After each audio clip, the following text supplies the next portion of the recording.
Assalamualaikum warahmatullahi wabarakatuh. Salam sejahtera untuk kita semua bosku. Salam NKRI, salam merah putih. Ya makin hari makin aneh, itulah Mulyono. Mari kita simak. Men, baca gak tadi? Aduh, mana mau lebaran men. Ini kalau kayak begini, alamat gue bakal dibully men. Gue kudu siap-siap, harus kuat dibully lagi men. Gue pikir idola gue udah gak jadi presiden, beban gue tambah berkurang men. Ya kan, gue seneng aja Pak Prabowo jadi presiden. Makin kesini kayaknya makin tambah beban gue men. Gue bakal dibully men. Lagi aneh-aneh aja ngusulin ya kan ya. Bener kagak? Mana ada ketua yang namanya ketua gak bisa bahasa Inggris? Bener kagak? Pasti digituin ngomongnya. Para pembenci kan kayak begitu. Lagi gak ada otaknya juga yang ngusulin. Logikanya juga gue bingung juga. 80,5% rakyat Indonesia setuju idola gue jadi ketua Watimpres. Di mana juga otaknya ya? Kemarin tuh yang milih 58%. Bener kagak sih? Ini hasil survei yang salah, gue yang salah, apa yang masyarakatnya yang salah sih? Pasti gue lagi nih serang nanti nih sama pendukung-pendukungnya Abah, sama anak-anak PDIP juga nih. Pusing gue men. Tambah lama tambah nggak jelas kayaknya nih. Udahlah, tanya mau lagi men.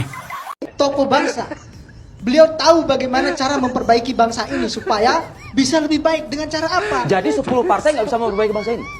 Ya kita lihat saja realita bagaimana hari ini begitu loh. Makanya dengan adanya partai super terbuka ini akan memberikan pendidikan politik yang baik bagi masyarakat. Ya kan? Akan memberikan pendidikan politik yang baik bagi masyarakat sehingga ke depan masyarakat tidak perlu lagi diiming-imingi oleh calon pejabat, Termasuk PSI loh. PSI kan sudah partai politik di negeri ini saat ini. Nah makanya kami mau berbenah, kami mau berubah sekarang. Dengan PSI perseorangan, kan ada gitu tuh. PSI hari ini ingin bertransformasi. Bulan Mei nanti, siapapun yang ingin mau maju menjadi penantang Mas Kaisang Pangarep, kita buka. Kita buka. Siapa yang mau menjadi penantang beliau, kita buka. Karena di situ nanti kita akan mulai, kita akan start di situ, kita akan ubah ADRT dan segala macam. Nggak, jadi kapan wajah baru PSI ini akan dimunculkan? Bulan Mei itu, pasca Kongres itu akan memulai. Tapi wajah bukan baru. juga menamakan nanti PSI Perjuangan nggak gitu kan? Oh enggak perlu. Oke, move on lah ya. Enggak perlu. Jadi nggak lagi pakai Perjuangan gitu Kita ya? nggak perlu mengurusi Menurut itu lah, Anda Pak. alasannya tepat nggak itu? Atau jangan-jangan ada alasan lain, Pak Jokowi? Pokoknya haram Prabowo jadi presiden. Republik ini akan ambruk kalau Prabowo jadi presiden. Sekarang jadi wamen, jadi staf. Itu masih ada. Kepala badan gitu ya. Masih ada tuh anunya, jejak digitalnya, masih ada gambarnya.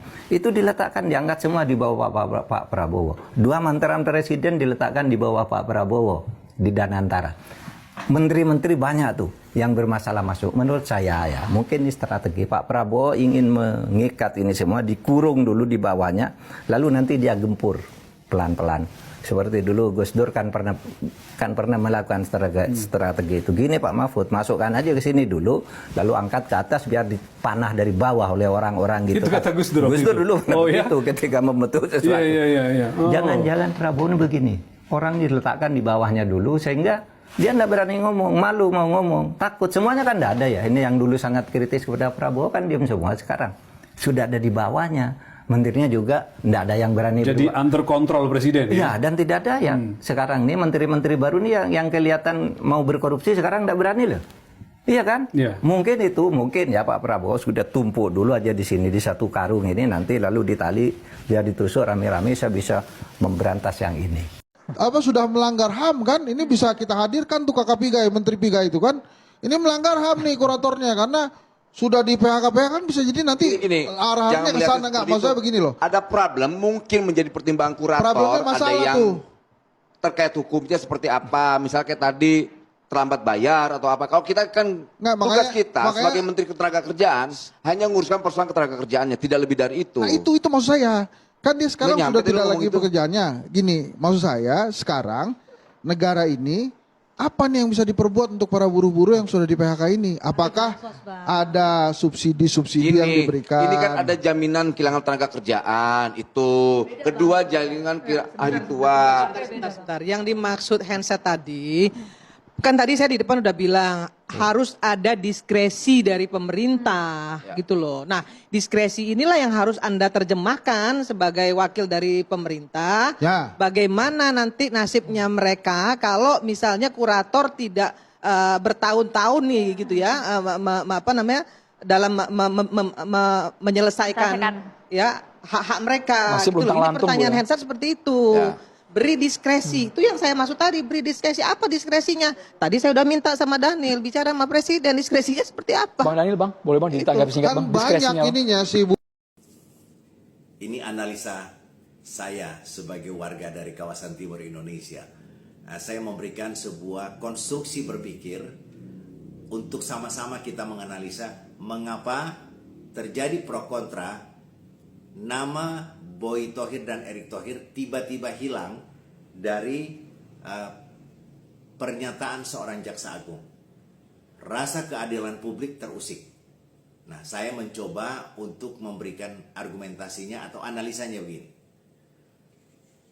Kondisi Indonesia secara ekonomi tidak baik-baik saja. Kita dalam ancaman krisis ekonomi yang dipengaruhi oleh krisis ekonomi global. Artinya, jika Indonesia mengalami krisis, belum tentu dunia akan membantu kita.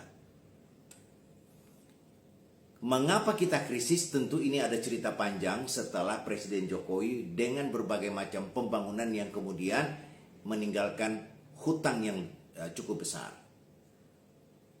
Pemerintahan Pak Prabowo, ingat, pemerintahan Pak Prabowo untuk melanjutkan pembangunan ini membutuhkan pembiayaan. Jika pembiayaan itu dari luar tidak dapat, maka dia mencoba untuk mencari sumber pembiayaan dengan mengajak para konglomerat untuk membantu kondisi keuangan negeri ini. Satu di antara konglomerat yang diharapkan bisa membantu pemerintah Indonesia adalah Boy Thohir dan Erick Thohir. Ingat ya, perlu bantuan dari Boy Thohir dan Erick Thohir.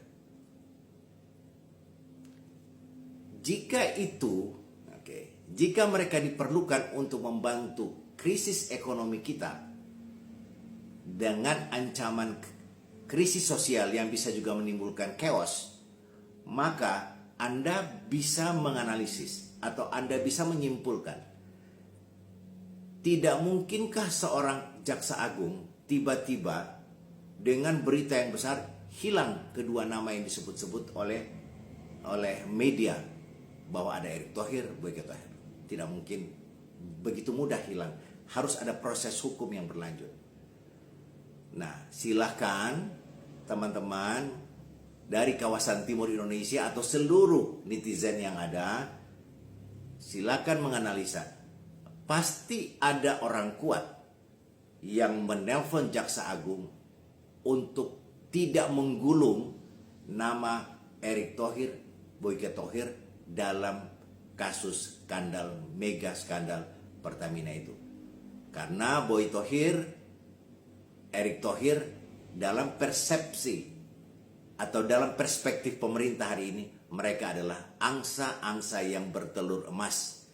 Telurnya masih diharapkan oleh pemerintah dalam rangka menyelamatkan krisis ekonomi ke depan.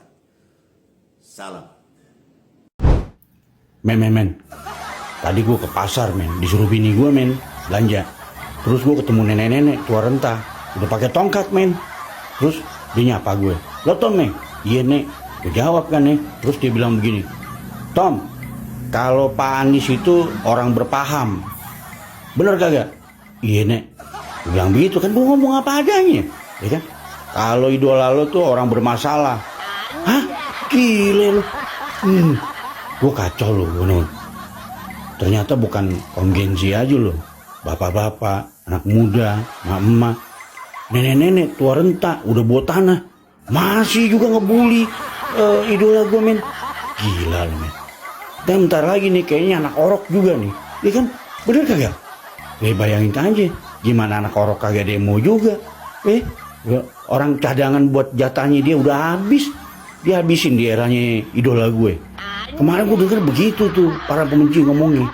Ini kayaknya bakal kayak begitu, men. Bener kagak? Bodoh ah. Ntar nyambung lagi, men. Oke, bosku.